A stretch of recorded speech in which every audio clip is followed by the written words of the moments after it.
Алматы облысы Іле ауданы номер 12 орта мектеп 9 сынып оқушысы Орақбай Замира. Мағжан Жұмабаев, бостандық.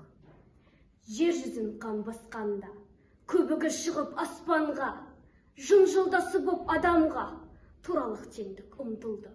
Үндеді Құран жыртылды, жатқанда жерде табанда.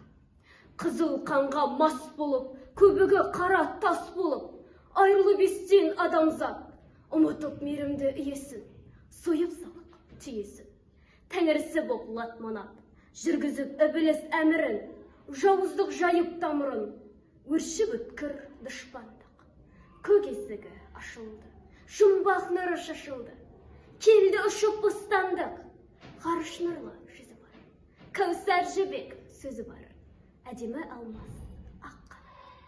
Жануарлар жердегі, ынтасы жақын көрмегі, таңырқады аңталап, аппақ нұрға оранып, ақырын ғана демалып, құрметпенен тұрысты.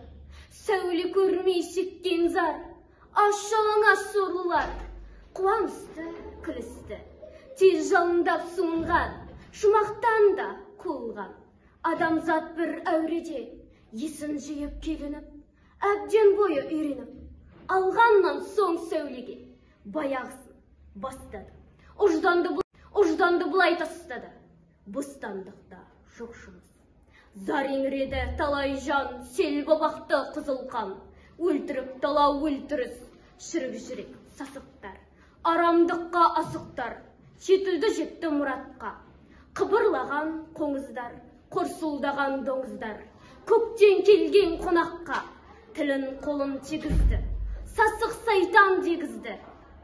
Жауыздықтағы өрледі, ізгеншісі жұмақтың, қасиетті қонақтың ақ қанатын кірледі. Қыбырлаған қоңыздар, қорсылдаған доңыздар, тілегің болды қуан құн, бостандық ізгі періште, кетпекке ұшып ғарышқа ақ қанатын қомдап.